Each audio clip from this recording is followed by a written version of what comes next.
Mrs. Frisby and the Rats of Nimh by Robert C. O'Brien. Day 7. The Boniface Estate. Mrs. Frisby said, Jonathan, Mr. Ages got the screen open? Yes, Nicodemus said, and without them I doubt that we could have done it. The steel frame was strong, the bolt was secure, and the wire so stiff we could not have bent it enough for one of us to go through. So we were glad they were with us and asked them if they would, after all, like to stay with us. Since there were only 2 of them, they said they would, for the time being at least. And now began a journey that was to last, with some interruptions, for almost 2 years. Parts of it were pleasant. It was a joyful feeling at first just to be free again and to get those laboratory collars off. And parts of it were terrible. I have made notes about all of it, and if the time ever comes when the rats publish books of their own, I intend to write a book about it. It would be a long book, full of trouble and danger, too much to tell now. It was in one of the dangerous times that I lost my eye and got the scar you see on my face. But we did have some happy times, and some pieces of great good luck, 2 in particular, that helped to explain how we got here and what our plans are now. It was early summer when we got out. We had known that beforehand. We could tell by the lateness of the light through the windows, though it was dark when we finally stood on the roof. We had no trouble getting down the side of the building, however. There were downspouts in the corners with plenty of toe holds. We dropped the screwdriver and the spool of thread into one of these. A little lower there was ivy. We were all good climbers, and there was moonlight to see by. In less than 15 minutes we were on the ground. Staying in the darkest shadows, under the bushes, when we could, we sped away from Nimh, not knowing or caring at first what direction we were going. Nobody saw us. During the next few weeks we lived as we could. We had, in a way, to learn all over again how to get along, for although the world outside the laboratory was the same, we ourselves were different. We were, a couple of times, reduced to eating from dumps and garbage cans, but knowing how to read, we quickly learned to recognize signs on buildings. Groceries, supermarket, meats and vegetables, for instance, let us know that there was food inside for the taking. And once inside a supermarket at night, they always leave a few lights on. We could even read the signs on the wall directing us to Section 8 for dairy products, cheese, Section 3 for baked goods, and so on. In the country, there were barns and silos stocked with grain and corn and chicken houses full of eggs. Occasionally, we came upon other rats, and a few times we talked with them, but not for long, because after just a few words they would begin to look at us strangely and edge away. Somehow they could tell that we were different. I think we even looked different. Either the diet or the injections at Nimh had made us bigger and stronger than other rats, and all the strange rats we saw looked to us surprisingly weak and puny. So we were set apart from even our own kind. It was while we were in the country that we had our first important stroke of luck. We had just about decided, after nearly 4 months of freedom and constant roving, to find a place to settle down, if not permanently, at least for the winter. We thought that it should be in the country, but not too far from a town, so that we would have access to grocery stores as well as barns and gardens. It was about this time, too, that I began to wonder and worry somewhat about the fact that whatever we ate, whatever we needed, must always be stolen. Rats had always lived that way, and yet why? I talked to some of the others about this. It was the beginning of a discontent and an idea that kept growing, although slowly. The season was autumn. We were walking one evening down a winding country road. We never walked really on the road, but along the edge so that we could vanish into the bushes or a ditch if anyone came along. You can imagine that 20 rats and 2 mice traveling in procession would cause some comment, and we did not want that. As we walked, we reached a very high fence of wrought iron, the kind that looks like a row of black iron spears fastened together, with pointed tops. An expensive fence, surrounding a large estate with a big, expensive-looking house in the middle, and well-kept grounds and gardens. We walked along past this fence until we reached a gate. There's nobody living in there, said Justin. How do you know? The gate's padlocked. And look, dead weeds and weeds standing outside of it, not even bent. Nobody's driven in here for a while. The house had a quiet, deserted look. There was a mailbox in front, hanging, open, empty. I wonder if we could get in, Jenner said. Why should we? It's a big place. It would have a big pantry, big cupboard, big freezer. If it's as empty as it looks. We turned into the grounds, moving cautiously, and from beneath some bushes we watched the windows. As dusk fell, lights came on in several of them, both upstairs and down. Jenner said, That's supposed to make us think there's someone there. Yes, said Justin, but there isn't. I could see one of the lamps when it came on. There was nobody near it, and they all came on at the same time. Automatic switches. To keep burglars away. Well, they're not keeping me away, said Justin. He ran to the house, climbed to one of the window sills, and looked in. He tried another. Then he came back. Nobody, he said. So we went in. We found a small window in the back with a cracked pane, knocked out one corner of the glass, and climbed through. At first we planned just to look for food. We found it, too, enough to last us for a year or more. As Jenner had predicted, there was a big freezer, well stocked, bread, meat, vegetables, everything, and a whole room full of shelves covered with canned food. The cans baffled us at first, as they had in the grocery stores. We could read what was in them, but we couldn't get it out. Then Arthur found a machine on the kitchen counter. He read the instructions on the side of it. Slide can under center and press switch. We tried it. The can turned slowly around in the machine. When we pulled it out, the top had been cut free. I always remember what it was in that first can. Clam chowder. Delicious. After we had eaten, we wandered around the house. It was a rich man's mansion, with beautiful furniture and fine rugs and carpeting on the floor. There was a crystal chandelier in the dining room and a big stone fireplace in the living room. But the greatest treasure of all, for us, was in the study.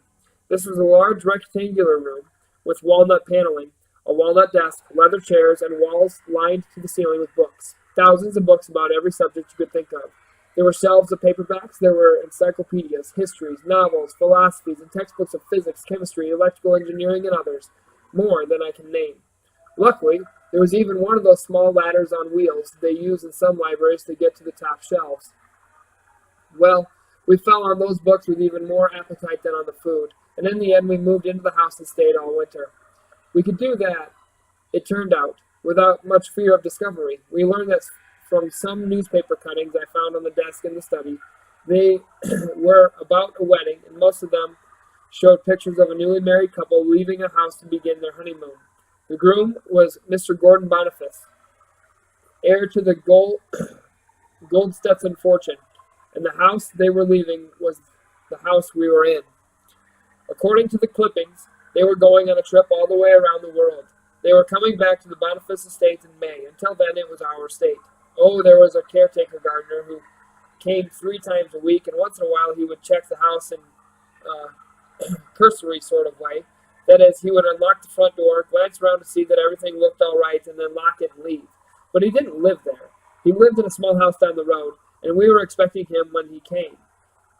We had figured out from the way the place was kept, the lawns mowed, leaves raked, gardens weeded and watered, that there had to be somebody working on it. So we posted a watch, saw him coming, and kept watching him all the time he was there. And we made sure when he looked in the house that everything did look all right. This involved a certain amount of work. We had to haul our empty tin cans and other trash at night out into a hidden place in the woods quite far from the house. We cleaned up after ourselves carefully. We learned to use the water taps and the dusting cloths we found in the kitchen closet. If the caretaker had looked more closely, in fact, he would have seen that the kitchen counters were somewhat shinier than they should have been in an empty house. But he didn't. He never even noticed a small corner of glass missing from the back window. And all winter, far into the night, we read books and we practiced writing. The main hall. There came a knock on Nicodemus's office door. It opened and Justin and Mr. Ages entered. Back so soon, said Nicodemus. Soon, said Justin. It's past noon. It's lunchtime. Past noon? Mrs. Frisby stood up, remembering her children waiting at home.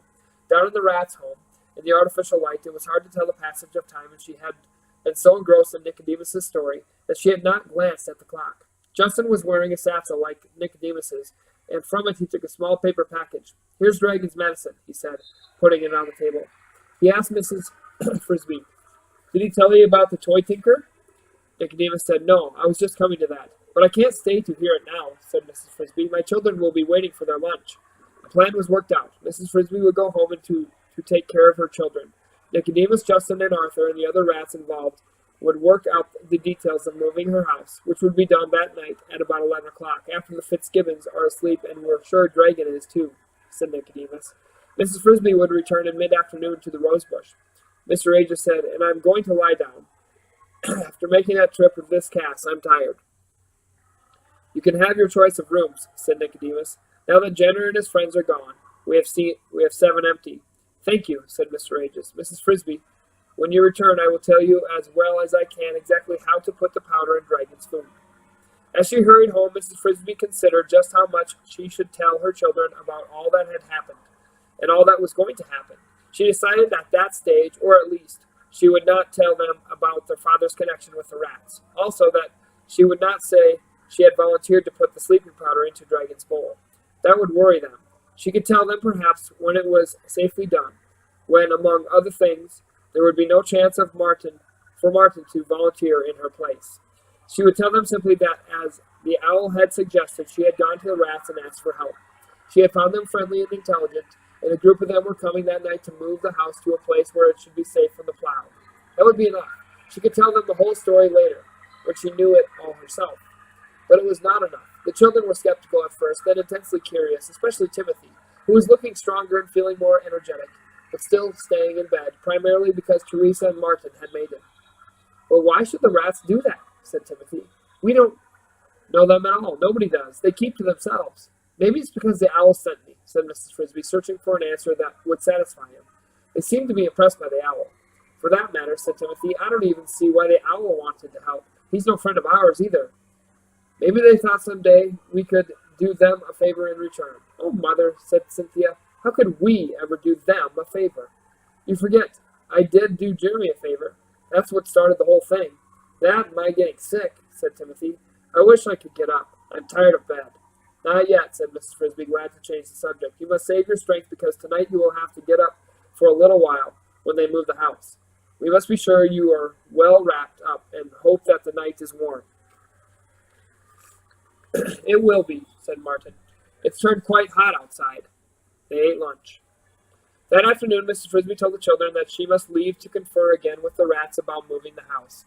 When she thought of the danger she would face in just a few more hours, she wanted to kiss them all goodbye, but knowing that Timothy, at least, was already suspicious, she did not dare, but told them only that they should not worry if she was a little late getting home for supper. On her way back to the rosebush, she felt quite relieved, almost cheerful. Her problem was nearly solved, and the final solution was in sight. If all went well, Timothy would be saved. If all went well. Then the thought of what she had to do came back to her like the clanging of an alarm bell. What worried her most was not so much putting the powder into Dragon's bowl, but the fear that at the last minute she might lose her nerve and bungle it up somehow. That could wreck the plan. She looked toward the Fitzgibbons farmhouse, and there, on the back porch, lying in the sun, was Dragon. He was watching a pair of sparrows playing in the grass halfway to the chicken yard, the tip of his tail barely twitching as he debated whether or not they were near enough to spring for. He looked very big and very dangerous. At least he was not looking in her direction, and Mrs. Frisby hurried on to the bush directly to the hidden entrance and slipped inside. When she reached the arched portal, Brutus was standing guard as before, but this time he greeted her politely. "I've been expecting you," he said. "May I go in?" "If you'll wait just a minute, I'll get Justin." He went inside the ark and pressed a small button on the wall. Mrs. Frisby had not noticed it before. "A doorbell," she said. "It rings a buzzer down below. If I push it 3 times, you'd see some action." "Action?" "That's the alarm signal. A dozen rats would come out this door ready to fight. All the rest, with women and children, would be hurrying out the back door." "I didn't know there was a back door. It comes out in the woods, in a blackberry bramble. It's got a longer tunnel than this one." When Justin appeared, they went down the same hallway as before, but this time, when they reached the chamber where the elevator and the stairway led down, Justin paused. "Nicodemus thought you might like to see our main hall. Just a quick look," he said. "He said you asked about the plan." "I did," said Mrs. Frisby, "but he didn't tell me about it. It's more than just a plan now, but we're used to calling it that. If you see the main hall, you'll get an idea of what we are doing." So instead of going down as they had before, Justin led the way across the chamber where, as Mrs. Frisby had noticed, the tunnel continued. They walked along for what seemed like several more minutes. "Somewhere right along here," Justin remarked, "we are entering the woods. You'll notice the tunnel runs a bit crooked. We had to bend it to go around taproots, some as thick as fence posts." They went on until they came to a fork in the tunnel. "Right fork leads out to the blackberry bramble," said Justin. "Left fork leads to the main hall." They took the left fork. "Now brace yourself for a surprise." From ahead came noises, the sound of many rats talking, a sound of hurrying and thumping and of machinery running. They stepped into a room as full of activity as a factory. It was the biggest room Mrs. Frisby had ever seen, half the size of a house, with a ceiling and floor of hard gray rock. It was brightly lit with the electric bulbs, here the large-sized ones, strung unshaded, and beneath them were rats at work everywhere. Rats running electric motors that ran belts that ran small circular saws, lathes, drills, grindstones, and other tools Mrs. Frisby could not name. Rats hammering, welding, cutting, but most of all rats hauling. There was a steady procession to and from the far end of the chamber, and each of these rats wore a harness to which was fastened a pair of large, sturdy sacks, one on each side, like a miniature pack horse. As the rats trooped in, their sacks were empty. They disappeared into a part of the room that was hidden by a high wall of wood. When they came out, the sacks were full and heavy.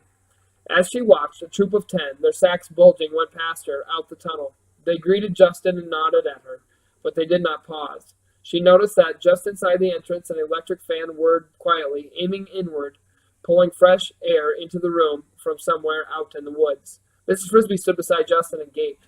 She felt dizzy at the sight, the motion, the noise, and the size of the room, which must have measured 20 feet long and almost as wide. "How could you ever dig out such a big room?" she asked. "We didn't," said Justin. "We found it. It's a natural cave. You can see that the ceiling and floor are solid rock. That's the reason, or the main one, we chose this spot to live. Others had lived here before us, probably for centuries before there was a farmhouse. Bears. Then wolves, then foxes, then groundhogs.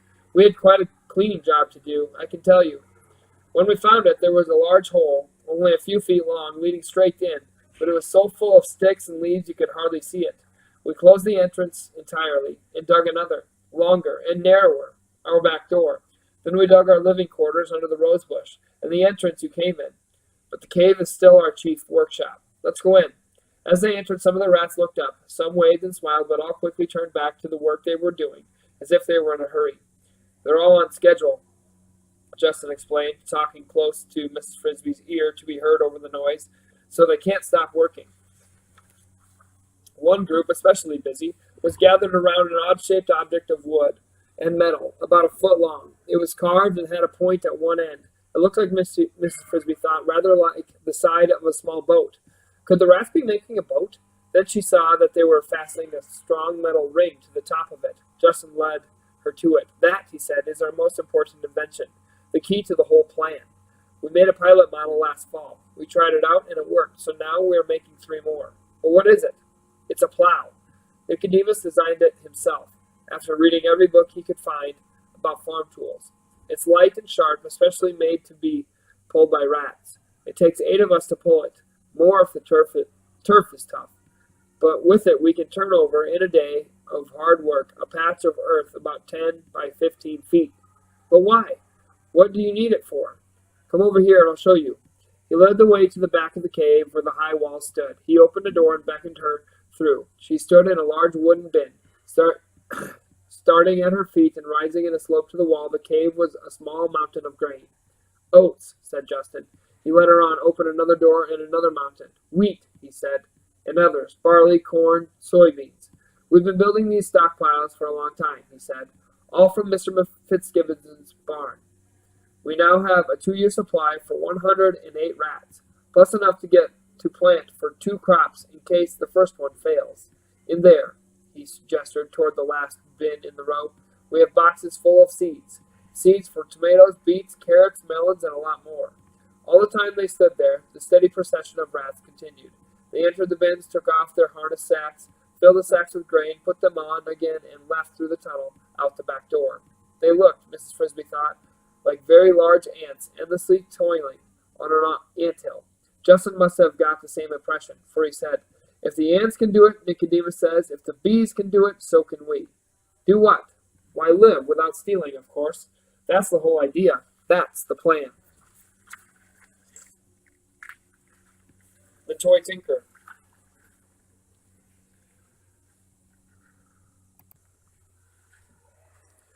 "We left the Boniface estate on the 1st of May, said Nicodemus. "We knew a lot more than we went in.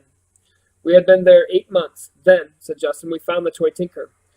They were back in Nicodemus's office. Mr. Ages, having rested, sat with them. "Not quite yet," said Mr. Ages. "No," said Nicodemus, "that was in late summer. When we first got out, we began searching for a place to live permanently, or at least a place where we could stay as long as we wanted. We had a pretty clear idea of what we were looking for. We had had plenty of time to talk about it on the long winter evenings in the library between reading books. The reading we did! We knew very little about the world, you see, and we were very curious. We learned about astronomy, about electricity, biology, and mathematics, about music and art. I even read quite a few books of poetry and got to like it pretty well. But what I liked best was history. I read about the ancient Egyptians, the Greeks and Romans, and the Dark Ages, when the old civilizations fell apart and the only people who could read and write were the monks. They lived apart in monasteries. They led the simplest kind of lives and studied and wrote. They grew their own food, built their own houses and furniture. They even made their own tools and their own paper. Reading about that, I began getting some ideas of how we might live. Most of the books were about people. We tried to find some about rats, but there wasn't much. We did find a few things. There were 2 sets of encyclopedias that had sections on rats. From them, we learned that we were about the most hated animals on earth, except maybe snakes and germs. That seemed strange to us and unjust, especially when we learned that some of our close cousins, squirrels for instance, and rabbits, were well liked. But people think we spread diseases, and I suppose possibly we do, though never intentionally, and surely we never spread as many diseases as people themselves do. Still, it seemed to us that the main reason we were hated must be that we always lived by stealing.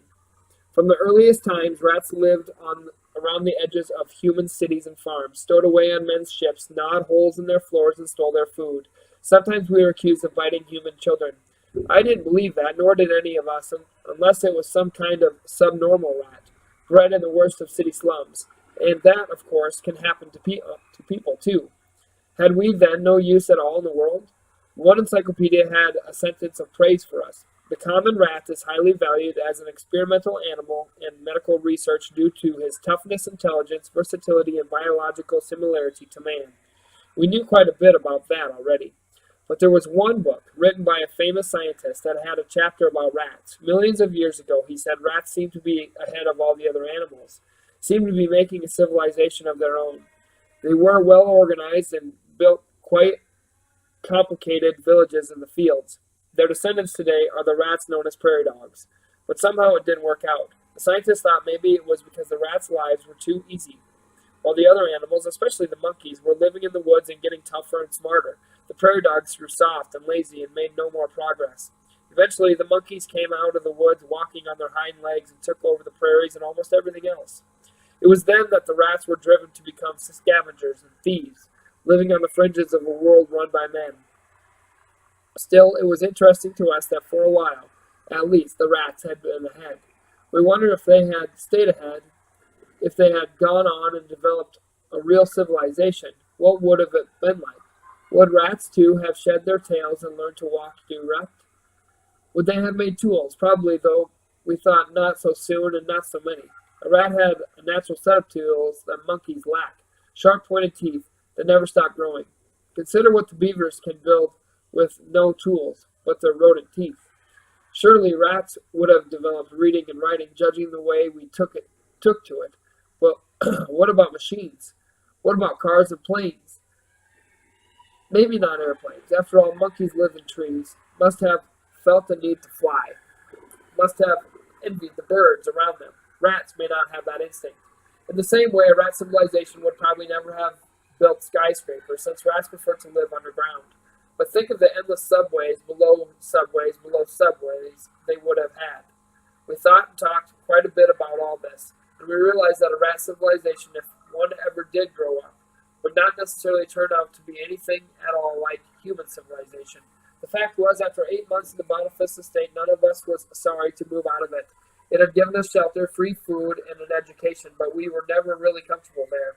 Everything in it was designed for animals who looked, moved, and thought differently from the way we did. Also, it was above ground, and that never felt quite natural to us. So when we left, we decided that our new home should be underground, preferably, if we could find it, a cave. But where? We thought hard and studied maps and atlases. There were plenty of those to study. Finally, we reached some conclusions. To find a cave, we would have to go where there were mountains. There aren't many caves in flatlands, and for food, it would have to be near a town, or better, a farm. So we wanted to find a farm, preferably a big one, with a big barn and silos full of grain near the mountains. We studied the map some more, and it was Jenner, I think, who spotted this area as a good place to look. On the map, a big part of it was covered with contour lines that show mountains, and across these were written the words Thorn Mountains National Forest. Beneath that, in smaller letters, it said Protected Wilderness Preserve. Bordering this, where the mountains turned to foothills, the map showed rolling country with quite a few roads, but hardly any towns, which we thought ought to mean farmland. We were right, as of course you know now. It took us 2 months of steady traveling to get to Thorn Mountains National Forest, but we found it. We're under the edge of it right now. And there are plenty of caves, most of them never visited by people because people aren't allowed to drive into a wilderness preserve. There aren't any roads in the forest, but only a few jeep trails used by rangers and airplanes are not permitted to fly over it. We looked at a lot of caves, some big, some small, some dry, but mostly damp. Before we chose this cave and this farmhouse, we found the toy tinker. It began as a sad sort of thing. We found an old man lying in the woods one morning near one of the jeep trails, not so far from here, and he was dead. We don't know what he died of. We guessed it must have been a heart attack. He was dressed in a black suit, old-fashioned in style but neat, not ragged. His hair was white and his face looked gentle. I wonder who he was and where he was going, Justin said. Whoever he was, Jenner said, he wasn't supposed to be in here at all. We ought to bury him, I said. So we did, not by digging in a grave, but by covering him with a high mound of leaves and stones and twigs and earth. It wasn't gathering material for this mound that Justin made the second discovery. He was back in the bushes out of our sight. Look here, he called. I found a truck. It was a very ancient truck with a small round hood, but it had been lovingly polished and was wonderfully shiny. The body, which was square and large, had been rebuilt and painted red and gold. It had little windows with white curtains, and between them, lettered in gold, were signs. The Toy Tinker, toys, repairs, hobby kits, model sets, electrical toys, all were guaranteed. Obviously, the truck had belonged to the old man. He was a peddler and a mender of toys. The red and gold wagon was his shop and his home, and he had driven into the woods to camp for the night. It was against the law, of course, so he had concealed the truck behind some bushes off the trail under a big beech tree. We could see where he had made a campfire, carefully surrounding it with stones and clearing away the brush so he would not set the woods afire. Beyond the beech tree, a narrow brook flowed. It was a peaceful spot. You could see what had probably caused the old man's death. One wheel of the truck had sunk into the soft earth and was stuck. A shovel lay near it. He had been trying to dig it out. The work had been too hard for him, and he had started to go for help when he collapsed. This much we could figure out just by looking. Then somebody said, "Whose truck is it now?" "It belongs to his heirs," I said. Whoever they are," said Jenner. "He may not even have any. He seems to have been alone." "Anyway," said someone else, "how would they ever find it?" "That's true," I said. "We don't know who he is, and if we did, we have no way of notifying anyone. So I suppose if we want it, the truck is ours. Why don't we see what's in it? Thorn Valley. It might almost be easier to tell what wasn't in it, Nicodemus continued. That truck was as roomy as a small bus, and the old man hadn't wasted a square foot of it. Not that it was cluttered. On the contrary, everything was neatly in place on its shelf, or hook, or in its cabinet. It took us a while to understand what a treasure we had found. The truck contained, as you might expect, a big stock of toys. It also contained the old man's simple living quarters, a cot, a lamp, a work table, a folding chair, a bucket for carrying water, a plate, pots, pans, and so on. There was a tiny refrigerator with food in it and some canned stuffed peas, beans, peaches, things like that. Most of the toys we thought at first we had no particular use for. There were toy automobiles and trucks and windmills and merry-go-rounds, airplanes and boats and a lot of others, mostly run on batteries. It was entertaining to look at them, and some of them were even tried out. For a while, the floor looked like Christmas morning. We tired of that and explored farther into the truck. Up near the front, we found several large cardboard boxes, and when we opened them, we found that they were full of electric motors of assorted sizes, replacement engines for broken or worn-out toys. There were dozens of them, ranging from very small, no bigger than a spool of thread, up to some so heavy we could hardly move them.